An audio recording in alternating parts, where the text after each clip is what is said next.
మనం లోకంలో కొన్ని విషయాలు మనం వింటూ ఉంటాం. అదేంటంటే ఓడలు బండ్లవుతాయి, బండ్లు ఓడలవుతాయి అని మనం వింటుంటాం. అదేవిధంగా చిన్నవారు పెద్దవారవుతారు, పెద్దవారు చిన్నవారవుతారు అని కూడా మనం వింటూ ఉంటాం. ఏమండి? అంటే మొదటివారు కడపటివారు అవుతారు, కడపటివారు మొదటివారు అవుతారు. దేవుని పిల్లలారా, కొన్నిసార్లు మనం ప్రయాణంలో ట్రైన్లలో ప్రయాణం అయ్యాము అని అంటే 10వ బోగిలో మనం ఎక్కామనుకోండి, గమ్యానికి చేరుకున్న తర్వాత ఇంజన్ ఏమవుతుంది అని అంటే వెనకాల నుంచి ముందుకు వెళ్ళి ఇంజన్ మార్చుకుంటుంది. అలా మార్చుకున్నప్పుడు ఏమవుతుంది అని అంటే చివరిలో ఎక్కిన మనము దిగినప్పుడు ఎలా దిగుతాం? మొదట్లో దిగుతాం, మొదటి బోగిలో నుంచి దిగుతాం. అర్థమవుతుందా మీకు? అలాగా మరి మొదటిగా ఉన్నటువంటి వారు చివరి స్థానంలోకి పోయేటువంటి అవకాశాలు ఎక్కువగా ఉన్నాయి. ఆత్మీయ జీవితంలో దేవుణ్ణి నమ్ముకున్న తర్వాత కొన్నిసార్లు ఏమనిపిస్తుందంటే చాలామంది కొన్ని కోరికల కోసం దేవుని దగ్గరకు వచ్చిన తర్వాత, మరి ఒక ఉదాహరణ మనం ఆలోచించగలిగితే యేసుప్రభు వారు తప్పిపోయిన కుమారుని గురించి సందర్భం ఉంది. చిన్నవాడు ఆస్తి అంతా తీసుకున్నాడు, బయటికి వెళ్ళిపోయాడు. దుర్వ్యాపారం చేసి మరి లోకంలో ఉన్నటువంటి ప్రతి చెడు అలవాటును నేర్చుకున్న ఆ కుమారుడు తండ్రి ఇచ్చిన ఆస్తిని అంతటిని కూడా దుర్వ్యాపారాల కోసం ఖర్చు పెట్టి టోటల్గా అంతా కూడా పోగొట్టుకొని చివరికి తినటానికి కూడా లేకుండా ఉంటే చివరికి పందులు తినే పొట్టును తిని బ్రతకాలనుకున్నాడు. అక్కడి నుంచి కూడా వెలివేయబడ్డాడు. అలా వెలివేయబడిన తర్వాత అతనికి మరలా ఆస్తి పంచి ఇచ్చిన తండ్రి గుర్తుకొచ్చాడు. అలా గుర్తుకొచ్చిన తర్వాత తండ్రి గుర్తుకొచ్చాడు అని తండ్రి ఇంటికి చేరుతున్నప్పుడు తండ్రికి తన కుమారుడైన చిన్న కుమారుడు కనబడగానే ఎంతో ఆనందంతో పరిగెత్తుకుంటూ వెళ్ళి కుమారుణ్ణి కౌగిలించుకొని మెడ మీద ముద్దు పెట్టుకొని తన కోసం యాటను కోయించి మరి అందరికీ కూడా తన ఇంట్లో ఉన్నటువంటి పని వాళ్ళందరికీ కూడా మంచి విందును తండ్రి ఏర్పాటు చేసినట్టుగా మనం చూసాం. అతని దగ్గరనే ఉన్నటువంటి పెద్ద కుమారునికి బాధ అనిపించింది. ఏం నాయనా, మీ దగ్గరనే ఉన్నాను, నీ ఆస్తిని నేను తీసుకోలేదు, ఆస్తిని పంచు అని నేను అడగలేదు, దుర్వ్యాపారం చేత నేను ఏమీ పోగొట్టుకోలేదు, వెళ్ళలేదు, నీ దగ్గరే ఉన్నాను, ఏ రోజు కూడా నా కోసం ఇలా విందును ఏర్పాటు చేయలేదు అని బాధపడుతున్నప్పుడు తండ్రి అంటాడు, ఇదిగో నాయనా, నువ్వు నా దగ్గరే ఉన్నావు, నీకేమి కూడా కొదువ ఉండదు, ఏదైనా నువ్వు తినొచ్చు, ఎలాగైనా నువ్వు ఉండొచ్చు నా దగ్గర. కానీ అతడు లోకంలో తప్పిపోయి తిరిగి మరలా వచ్చాడు, అలా వచ్చిన కుమారుని బట్టి నేను ఆనందిస్తున్నాను అని ఒక యజమానుడు అంటున్నప్పుడు, ప్రియమైన దేవుని పిల్లలారా, ఇప్పుడు మిమ్మల్ని అందరిని ఒక ప్రశ్న వేస్తున్నాను. తప్పిపోయింది ఎవరు? తిరిగి వచ్చింది ఎవరు? ఇది ప్రశ్న. తప్పిపోయింది ఎవరు? తిరిగి వచ్చింది ఎవరు? మీకు అర్థమవుతుందో లేదో? తండ్రి దగ్గర ఉండి తన తమ్ముడు అయిన వాడు వచ్చినప్పుడు బాధపడి నా కోసం ఏమి చేయలేదు అని పెద్ద కుమారుడు బాధపడ్డాడు. తిరిగి మారుమనసు పొంది చిన్న కుమారుడు దుర్వ్యాపారం చేసి అంతా పోగొట్టుకొని తిరిగి తండ్రి దగ్గరికి చేరాడు. అంటే ఇద్దరు ఇప్పుడు తండ్రి దగ్గర ఉన్నారు. వాళ్ళ మాటలను బట్టి ఎవరు తప్పిపోయారు, ఎవరు తిరిగి వచ్చారు? మీరు ఆలోచించండి. పెద్ద కుమారుడే తప్పిపోయాడు. చిన్న కుమారుడు అంతా పోగొట్టుకున్న మారు మనసు తెచ్చుకొని తండ్రి కావాలి అని తండ్రి దగ్గరికి చేరుకొని ఇప్పుడు ఏమైపోయారు అని అంటే మొదటివాడు ఏమయ్యాడు? కడపటివాడయ్యాడు. పెద్ద కుమారుడు ఏమైపోయాడు అని అంటే వాడే దూరం అయిపోయాడు. చిన్న కుమారుడు అంత చెడు వ్యసనాలతో ఉన్నప్పటికీ తిరిగి మరలా మరి ఏమండి తండ్రి సన్నిధికి చేరుకున్నాడు. దేవుని పిల్లలారా, మీరు ఆలోచించండి. యేసుక్రీస్తు వారు కూడా బైబిల్లో ఈ సందర్భాలను గురించి మాట్లాడుతూ మత్తయి సువార్త 19వ అధ్యాయము 30వ వచనాన్ని మనం చదవగలిగితేనండి చాలా విలువైన సంగతిని యేసు ప్రభుల వారు గుర్తు చేస్తుంటారు. ఒకసారి చదువుకుందాం. మత్తయి సువార్త 19వ అధ్యాయము 30వ వచనం. మొదటివారు అనేకులు కడపటివారు అగుదురు అన్నాడు. చూడండి ప్రేమనారు, కడపటివారు మొదటివారు అవుతారు. ఏమండి, ఇప్పుడు మొదటివారు అంటే ఎవరు, కడపటివారు అంటే ఎవరు అన్న సంగతిని మనం ఆలోచించవలసినటువంటి అవసరత ఎంతైనా ఉంది. ఎందుకంటే యేసుక్రీస్తు వారు ఒక మాట మాట్లాడాడు అని అంటే దాని వెనకాల దేవుని సంకల్పం, ప్రజలకు తెలియజేయాలన్న తన ఆలోచనను మనం ఆలోచించాలి ప్రేమైన వాళ్ళారా. ఎందుకంటే ఏది ఏమైనా తండ్రి దగ్గరికి ప్రజలను చేర్చటం అనేది ప్రధాన ధ్యేయముగా, అజెండాగా పెట్టుకున్నాడు యేసుక్రీస్తుల వారు. అందుకే తన నోటి నుంచి ఏ మాట వచ్చినా కూడా ఇదిగో పరలోకంలో ఉండే తండ్రి దగ్గరికి మనల్ని అందరినీ కూడా చేరువగా చేయాలన్నది తన ప్రధాన ధ్యేయంగా కనబడుతుంది ప్రియమైన వాళ్ళారా. ఏమండి, అనేకులు మొదటివారు కడపటివారు అవుతారట, కడపటివారు మొదటివారు అవుతారట. ఇప్పుడు మొదటివారు ఎవరో మనకు తెలిసింది అంటే కడపటి వారు ఎవరో మనకు అర్థమవుతుంది. మొదటి వారెవరో మనకు తెలియాలి. ముందు మొదటి వారెవరో మనకు తెలియాలి, కడపటి వారెవరో మనకు అర్థమవుతుంది.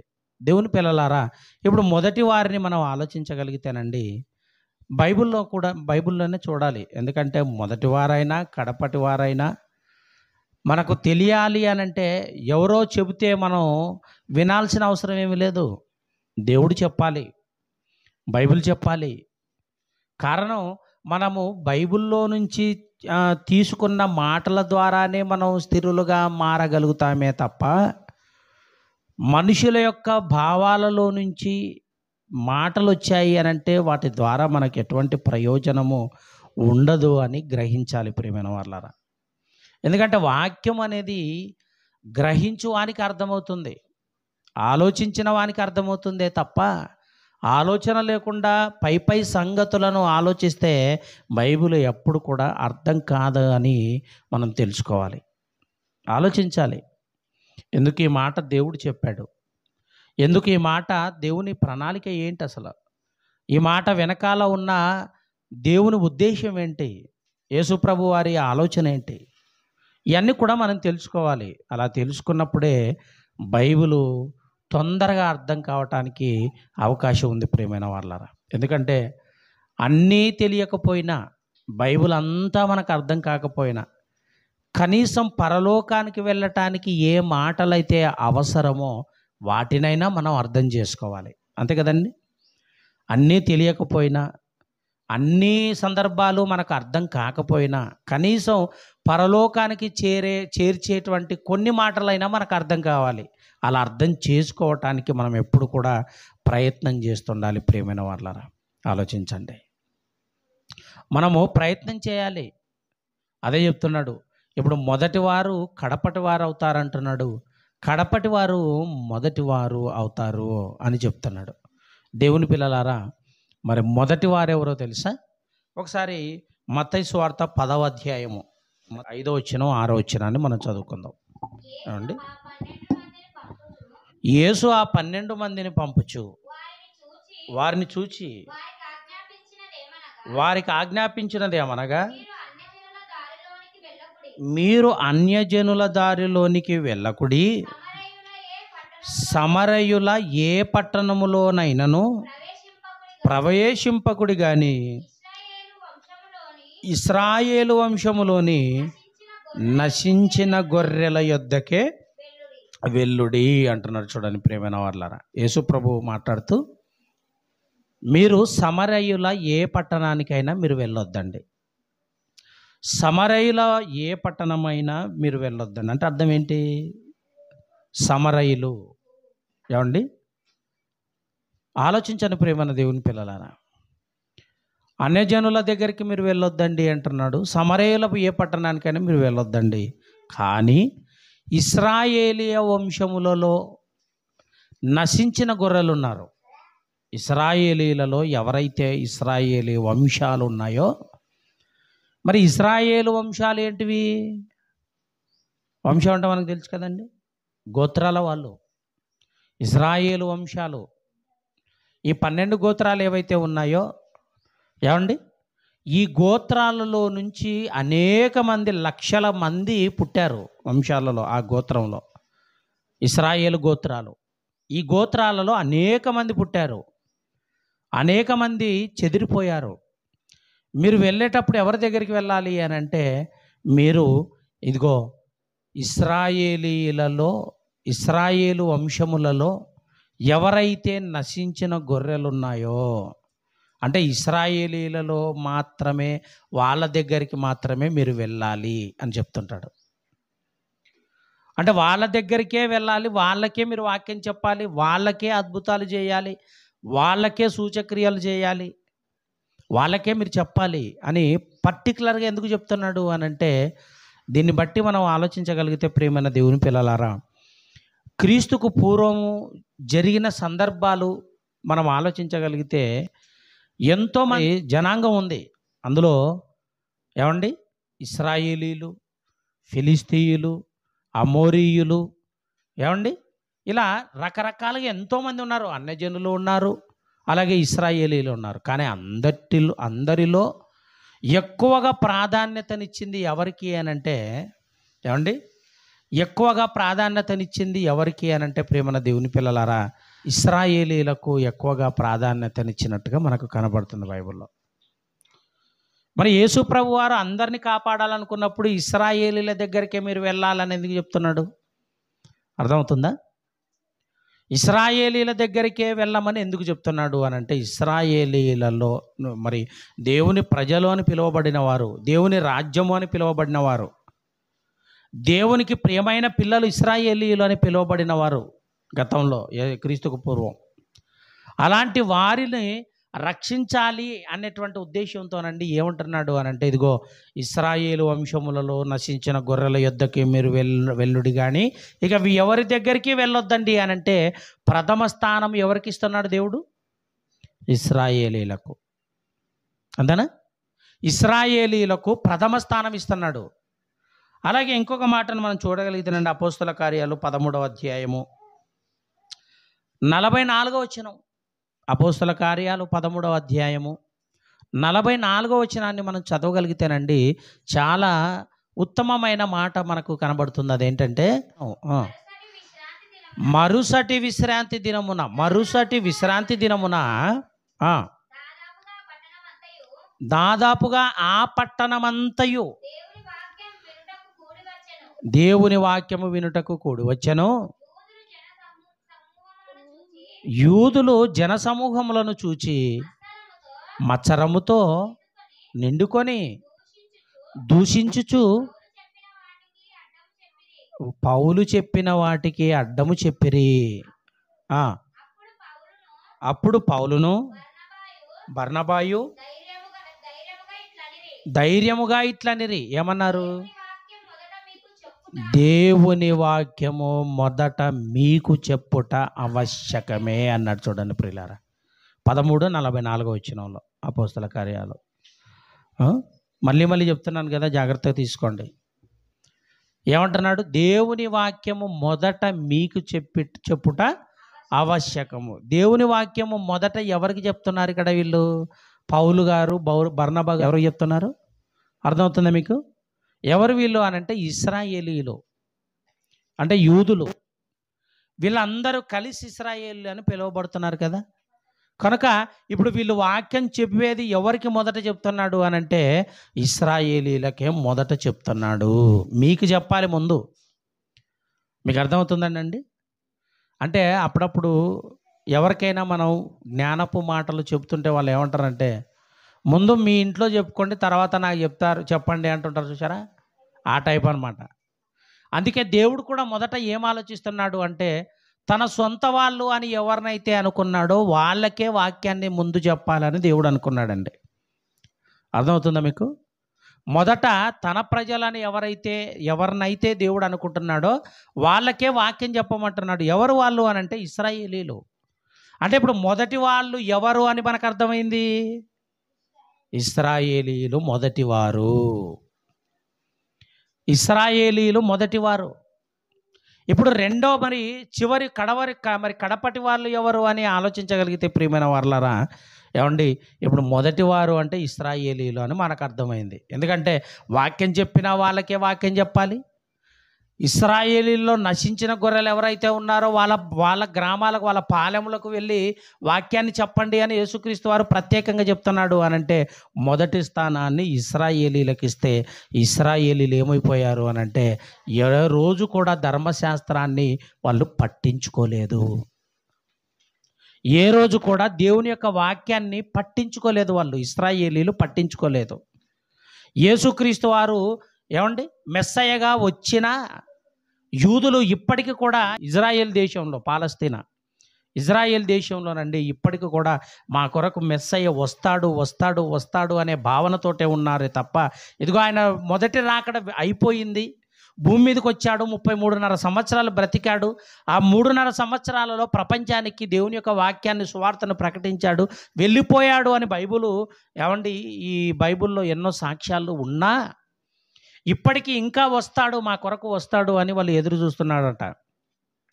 మరి వాళ్ళ యొక్క నిరీక్షణ ఏమండి, వాళ్ళ నిరీక్షణ నిజమైనదా అంటే కాదు ప్రియమైన దేవుని పిల్లలారా.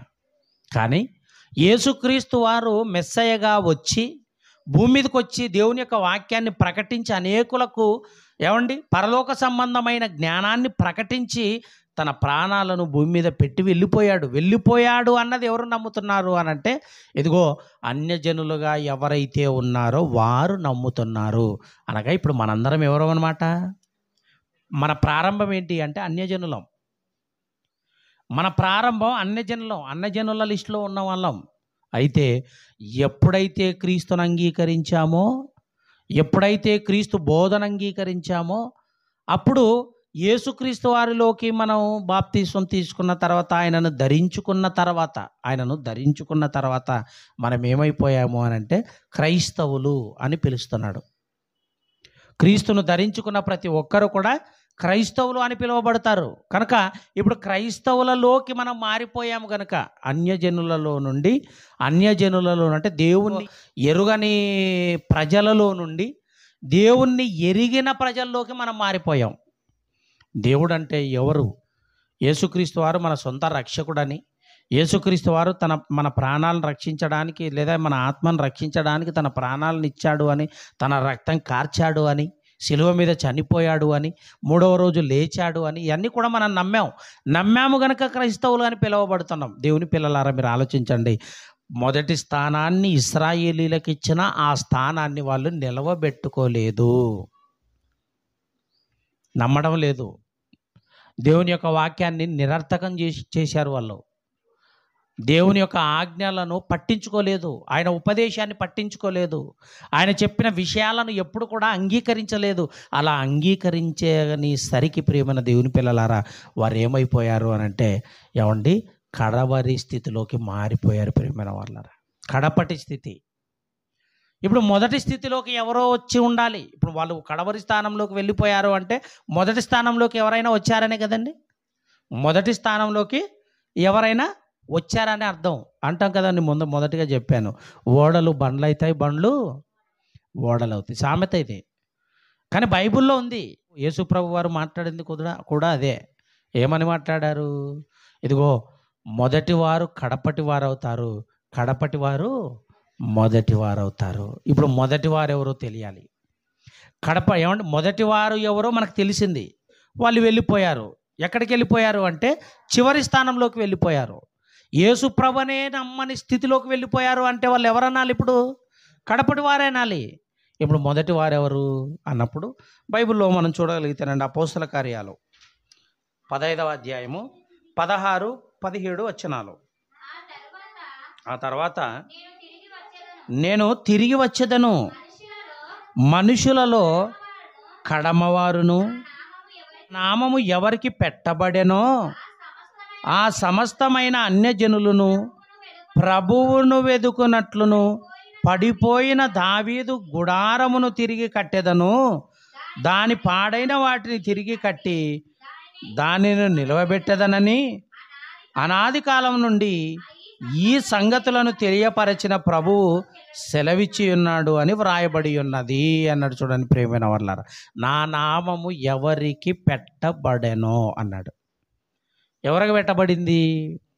క్రైస్తవులకు. అంటే క్రీస్తును ధరించుకున్న వారి అందరూ కూడా యేసుక్రీస్తు వారి నామము పెట్టబడింది.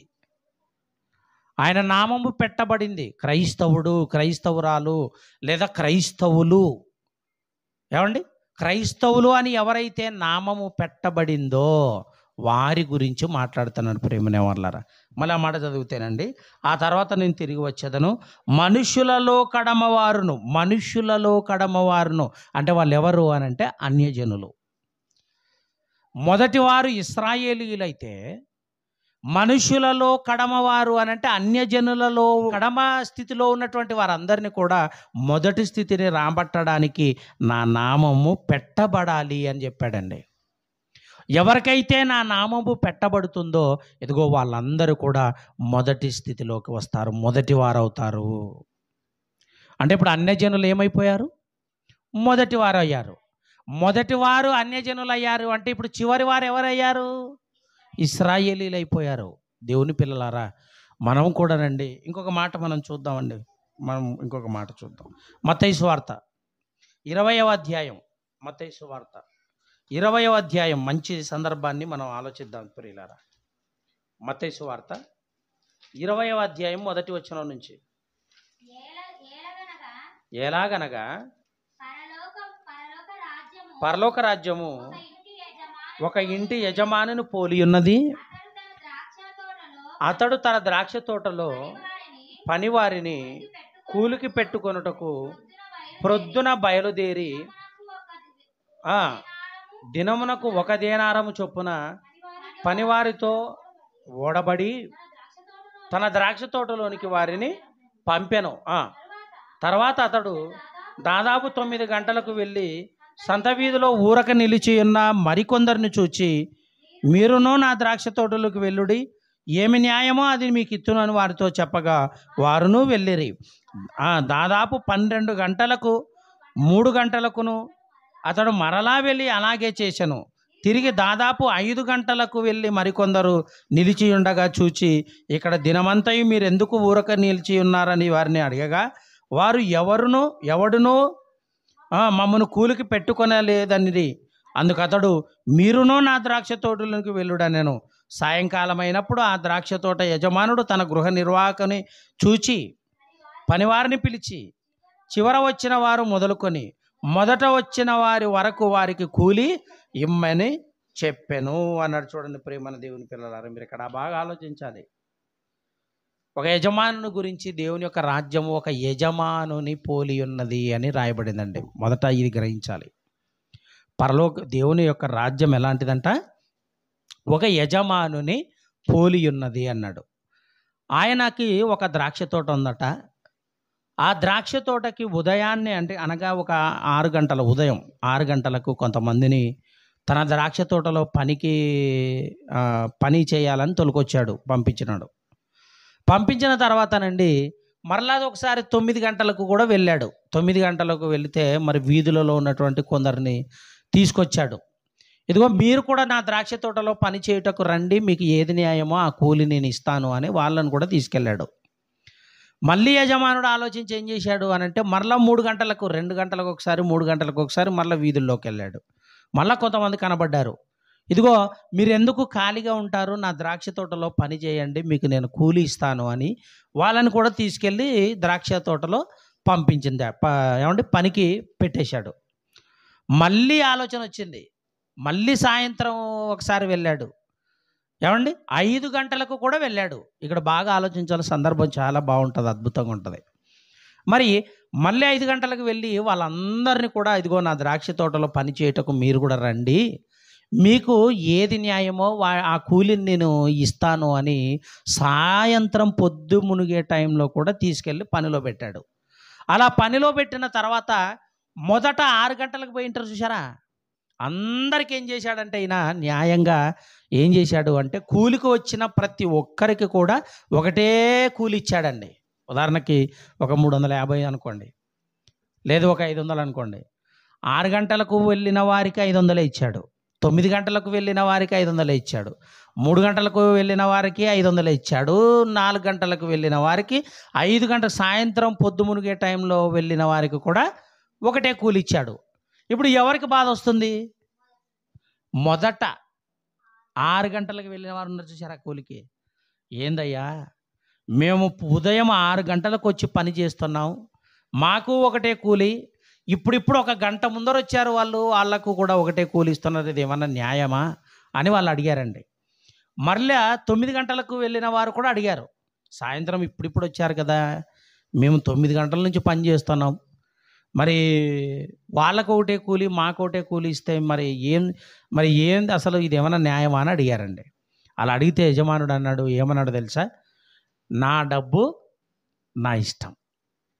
యజమానుడు ఏమన్నాడు, నా డబ్బు నా ఇష్టం, నేను నా డబ్బు వాళ్ళు పని చేసినందుకు 1 గంట చేసినారా 2 గంటలు చేసినారా దినమంతా చేసినారా కాదు, నేను పిలవగా వచ్చి మరి పొలంలో పని చేస్తున్నారు, నా ద్రాక్ష తోటలో పని చేస్తున్నారు, నేను వాళ్ళకు కూలిస్తే మీకేం బాధ? ఉదయం చేసిన వాళ్ళకి చెప్తున్నాడు ఈయన, ఉదయం చేసిన వాళ్ళకు చెప్తున్నాడు. అంటే దేవుని రాజ్యములోనండి ఒక యజమానిని పోలి ఉన్నది అని అన్నాడు. అంటే ఇప్పుడు దేవుని రాజ్యంలోకి ఏమండి 30 ఏళ్ళ క్రిందటి నుంచి దేవుని రాజ్యంలో కనుక సంఘంలోకి వచ్చిన వాళ్ళు ఉన్నారు, వాళ్ళకు ఒకటే జీతమే దేవుడు ఇస్తాడు. తర్వాత 15 సంవత్సరాల క్రిందట వచ్చిన వాళ్ళు ఉంటారు, ఏమంటే 5 సంవత్సరాల ముందు దేవుని రాజ్యంలో లేదా సంఘంలోకి వచ్చిన వాళ్ళు ఉంటారు, లేదా ఇప్పటికిప్పుడు మారి దేవుని రాజ్యంలోకి వచ్చిన వాళ్ళు ఉంటారు. ఇప్పుడు అందరికీ దేవుడు ఏమంటున్నాడు అని అంటే ఒకటే జీతం. అంటే 30 ఏళ్ళ నుంచి మేము ఉన్నాం కదా, మాకు ప్రత్యేకంగా చూడాలి కదా దేవా అని అడిగితే ఆయన ఇష్టం. మీకు అర్థమవుతుందా? దేవుడు తన డబ్బును తన జీతాన్ని సమానంగా అందరికీ పంచుతున్నప్పుడు మనమెవరం అడగడానికి? మనమెవరం? నువ్వెవరు, నేనెవరు? దేవుని రాజ్యము యజమానుని పోలి ఉన్నదంటే ఒక యజమానుడు ఎలాగైతే ఆ ఉదాహరణలో చెప్పాడో, ఆ ఉపమానంలో చెప్పాడో, సాయంత్రం వచ్చిన వారికి ఒకటే కూలే. అంటే ఇప్పటికిప్పుడు దేవుని యొక్క మాటలు విని బాప్తిసం తీసుకొని దేవుని యొక్క రాజ్యంలోకి వచ్చారు అని అంటే 30 ఏళ్ళు 40 ఏళ్ళ క్రిందట వచ్చిన వారికి ఒకటే జీతమే దేవుడు ఇస్తున్నాడు. ఇప్పటికిప్పుడు యేసుక్రీస్తులోకి బాప్తిసం తీసుకొని దేవుని రాజ్యంలోకి వచ్చిన వారికి కూడా ఒకటే స్థానాన్ని దేవుడు ఇస్తున్నాడు. అంటే ఇప్పుడు సంఘంలో మనమంతా ఎవరం అన్నమాట? సమానం.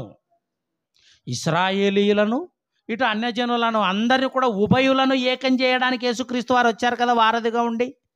యేసుక్రీస్తు వారు వచ్చిన తర్వాత ఇప్పుడు ఇశ్రాయేలీయులు అని కానీ, యూదుడని కానీ, గ్రీసు దేశస్థుడని కానీ, స్త్రీ అని కానీ, పురుషుడని కానీ ఏ భేదం లేకుండా అందరినీ కూడా ఒక రాజ్య నివాసులుగా చేసి, ఇదిగో నా నామము వీళ్ళందరికీ కూడా పెట్టబడింది కనుక ఇప్పుడు వీళ్ళలో ఇశ్రాయేలీయులని అనకూడదు, వీళ్ళలో యూదులని అనకూడదు, వీళ్ళలో మరి గ్రీసు దేశస్థులని అనకూడదు, అన్యజనులని అనకూడదు, స్త్రీ అనకూడదు, పురుషుడు అనకూడదు.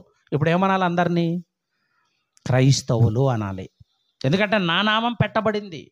ఇప్పుడు నా నామము పెట్టబడి ఎవరైతే క్రీస్తు రాజ్యంలోకి వచ్చారో వారు మొదటి వారయ్యారు. మొదటి వారు ఇప్పుడు ఏమైపోయారు అని అంటే ఇదిగో వాళ్ళకి మాకు ఒకటే కూలేనా అన్న వారిని ఏం చేశాడంటే దేవుడు తీసుకెళ్ళి చివరి స్థానంలో పడేశాడు. కారణం ఏంటంటే యేసుక్రీస్తు వారు మన కోసం చచ్చిపోయారని మనం నమ్మాం, కానీ ఇశ్రాయేలీలు నమ్మలేదు. మెస్సయ్య మన కోసం మొదటి రాకడలో వచ్చి ఎక్కడో ఇజ్రాయేల్ దేశంలో ఏమంటే తన ప్రాణాన్ని ఇచ్చి వెళ్ళిపోయాడు. తన రక్తం మనకు కూడా ఉపయోగపడుతుంది. తన రక్తం ద్వారా పరిశుద్ధులుగా కావడానికి దేవుడు అవకాశం ఇచ్చాడు యేసుక్రీస్తు వారి ద్వారా. అలా ఆ రక్తాన్ని ఎవరైతే స్వీకరించి మరి ప్రభువులో ఉంటున్నారో వారు మొదటి వారయ్యారు. ప్రభువుని నమ్మని యూదులు ఏమైపోయారు అంటే, ఇశ్రాయేలీలు ఏమైపోయారు అంటే కడపటి వారైపోయారు. దేవుని పిల్లలారా ఆలోచించండి. మనం కూడానండి క్రైస్తవ్యాన్ని పుచ్చుకున్న తర్వాత ఒక చిన్న విషయాల్లో, చిన్న చిన్న ఆలోచనలతో, లేకపోతే లోక సంబంధమైన ఆలోచనలతో దేవుణ్ణి పట్టించుకోకపోతే, వాక్యాన్ని పట్టించుకోకపోతే, ప్రార్థన కూడికలను పట్టించుకోకపోతే మనము కూడా ఏ స్థితిలోకి మారిపోతామో తెలుసా? అంటే ఇప్పుడు ఇశ్రాయేలీల గురించి కేవలం ఉదాహరణ మాత్రమే, కానీ మనలో కూడా క్రీస్తు నామం పెట్టబడిన మనము కూడా దేవుణ్ణి కానీ, దేవుని వాక్యాన్ని కానీ, ప్రార్థన కూడికలను కానీ పట్టించుకోలేదనుకోండి, మనం కూడా ఇప్పుడు ఏమైపోతాం? అప్పుడప్పుడు అంటుంటాం, బాగా పాటలు పాడేవాడురా, బాగా ప్రార్థనకు వచ్చేవాడురా, ఎన్నో సంవత్సరాలు బాగా సేవ చేశాడు, ఇప్పుడు ఎందుకు ఇట్ట అయిపోయాడు అని అంటే ఇప్పుడు వాడు ఏమైపోయాడు అనమాట. అది ఏమైపోయాడు? పాటలు పాడాడు, వాక్యం కూడా చెప్పాడు, మరి ప్రభువులో ఉండకుండా ఇప్పుడు లోకంలో ఎందుకు తిరుగుతున్నాడు తాగుకుంటూ? ప్రభువులో ఉన్నవాడు ఇప్పుడు ఎందుకు మరలా లోకంలో కలిసిపోయి ఇష్టానుసారంగా బ్రతుకుతున్నాడు అంటే వాడు ఏమైపోయాడంటే తన నామాన్ని వద్దనుకొని మరలా లోకాన్ని ప్రేమిస్తున్నాడు, దేవునికి శత్రువుగా మారిపోయాడు. ప్రభువులోకి బాప్తిసం తీసుకున్న మరలా లోకంలో కలిసిపోయిన వాడు ఏమైపోయాడు అని అంటే దేవునికి శత్రువు అయిపోతాడు. వాడు ఏమైపోతాడు అంటే చివరి వాడైపోతాడు. ఎవరైతే దేవుణ్ణి ప్రేమించి, వాక్యాన్ని ప్రేమించి ముందుకు వస్తారో వారు మొదటి వారు అవుతారు. ఇదిగో దేవుణ్ణి కాదనుకున్న వాళ్ళు క్రైస్తవులైనా చివరి వారు అవుతారు. ప్రేమన దేవుని పిల్లలారా ఆలోచించండి. ఎందుకంటే భూమి మీదకి వచ్చిన ప్రతి ఒక్కరికి కూడా దేవుడు బాధ్యతనిచ్చాడు. ఎఫెసీయులకు రాసిన పత్రిక 2వ అధ్యాయం 10వ వచనంలో ఏముంది చూడండి ఒకసారి. ఎఫెసీయులకు రాసిన పత్రిక 2వ అధ్యాయం 10వ వచనంలో, మరియు వాటి యందు మనం నడుచుకునవలెనని దేవుడు ముందుగా సిద్ధపరచిన సత్క్రియలను చేయుటకై మనము క్రీస్తు యేసునందు సృష్టింపబడిన వారమై ఆయన చేసిన పని అయి ఉన్నాం. ఆయన చేసిన పని అయి ఉన్నాం. మన కోసం ఏం చేశాడు? ఏందో సిద్ధపరిచాడు. ఏని సిద్ధపరిచాడు? సత్క్రియలను సిద్ధపరిచాడు. ఏమండి, ఒక మంచి ఆలోచన కలిగి ఈరోజు మందిరాన్ని ఈ ప్రాంతంలో కట్టడానికి ప్రయత్నం చేస్తున్నాం. ఏమండి, ఒకవేళ అప్పటి నుంచి కాకపోయినా ఇప్పుడు మరలా బేస్మఠం నుంచి మనం లెక్కేసుకుంటే సుమారుగా 37,000 పైచిలకు, ఒక 37,500 రూపాయలు పైన అయింది బిల్లు. ఆలోచించడం ప్రేమన దేవుని పిల్లలారా. ఏది ఏమైనా చిన్న మందగానే మనం ఉన్నాం, చిన్న మందగా ఉన్నాం. చిన్న మందగా ఉన్నా అదేదో చాలా పెద్దగా కనపడుతుంది. ఏమంటే అది పూర్తి చేసుకోగలిగితేనండి దైవ కార్యాలు ప్రతి నెలలో ఒక సెమినార్ పెట్టుకొని ఉదయం మొదలుకొని సాయంత్రం వరకు దేవుని వాక్యంలో ఉండి అక్కడే భోంచేసి అక్కడనే ఆనందపడి, ఏమంటే మన జీవితాలు, మన కుటుంబాలలో బాధలు, శ్రమలు, కష్టాలు వీటిలో మనం నలిగిపోకుండా కనీసం దేవుని యొక్క రాజ్యంలోనండి, దేవుని రాజ్యం అనగానే సంఘం, మళ్ళీ మీరు పరలోకం అనుకోవద్దండి, దేవుని రాజ్యం అనగానే సంఘం. మనందరం కనీసం నెలలో ఒకసారి దేవుని యొక్క రాజ్యంలో ఉదయం మొదలుకొని సాయంత్రం వరకు వాక్యాన్ని విని విని విని విని ఆయన వాక్యంలో స్థిరులుగా ఇంకా నిలవబడాలి. అలాంటి కార్యాలు చాలా ఎక్కువ చేయాలి మనం ఈ ప్రాంతంలో.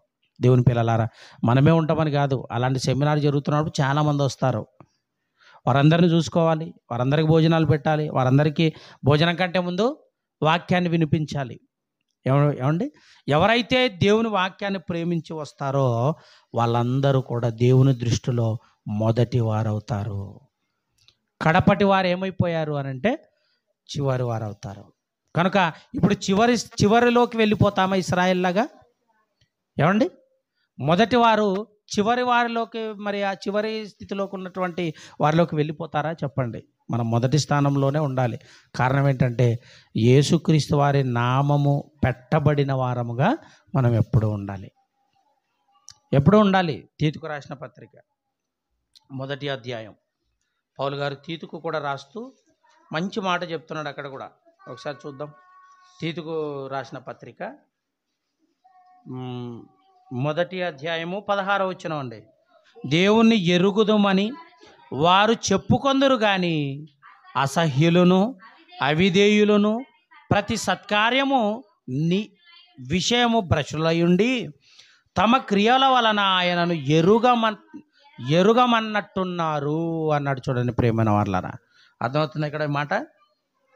దేవుని ఎరుగుదుమని వారు చెప్పుకొందురు కానీ, దేవుడు అంటే యేసుప్రభు అంటే మనకు తెలుసు. ఏమండి, వాక్యం అంటే మాకు తెలుసు, సభలంటే మాకు తెలుసు అని అనుకుంటున్నటువంటి వారు చాలామంది ఉంటారు. కానీ వాళ్ళ క్రియల వలన వాళ్ళు ఏమైపోయారు అని అంటే దేవునికి అసహ్యులు, అవిధేయులు, భ్రష్టులు.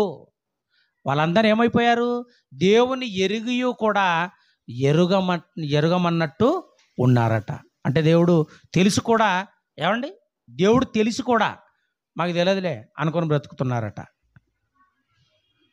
దేవుడు తెలిసి కూడా, ఏమండి, ఆయన ప్రేమ తెలిసి కూడా మాకు ఏమాత్రం తెలియదు అని బ్రతుకుతున్నారంట. కారణం ఏంటంటే ప్రియులారా, వాళ్ళు చివరి స్థానంలోకి వెళ్ళిపోయారు. చివరి స్థితిలోకి, కడవరి స్థితిలోకి వెళ్ళిపోయారు. మరి కడపటి వారు మొదటి వారు అయ్యారు అంటే వాళ్ళే అన్యజనులండి. అన్యజనులుగా ఉన్నటువంటి వారందరూ కూడా మొదటి స్థానము అనగా క్రైస్తవులు అని పిలువబడి, లేదా క్రీస్తు నామాన్ని మరి పెట్టుకొని క్రైస్తవులుగా పిలువబడుతున్న వారందరూ కూడా మొదటి స్థానంలోకి వచ్చారు. మొదటి వారుగా పిలువబడుతున్నారు. కడపటి వారు మొదటి వారు అవుతారు. మొదటి వారు ఏమైపోయారు? కడపటి వారు అయ్యారు. వాళ్ళే ఇశ్రాయేలీయులు. దేవుణ్ణి కాదనుకున్న క్రైస్తవులు కూడా, వాళ్ళు కూడా చివరి స్థానంలోకి వెళ్ళే అవకాశం ఉంది. అదే లోకాన్ని ప్రేమించి వెళ్ళిపోయిన వారందరూ కూడా ఏమైపోయారనమాట? చివరి వారు. కనుక ఆ స్థితిలో మనం ఉండకుండా మొదటి స్థానంలోనే మనం ఉండటానికి మన క్రియల వలన, మన విధేయత వలన, మన విశ్వాసం వలన మొదటి స్థానంలో మనందరం కూడా ఉండాలి అని మీ అందరికీ వాక్యం చేత హెచ్చరిస్తూ, నన్ను నేను హెచ్చరించుకుంటూ ఈ మాటలు ఇంతటితో ముగిస్తున్నాను. ప్రియమైన వాళ్ళారా,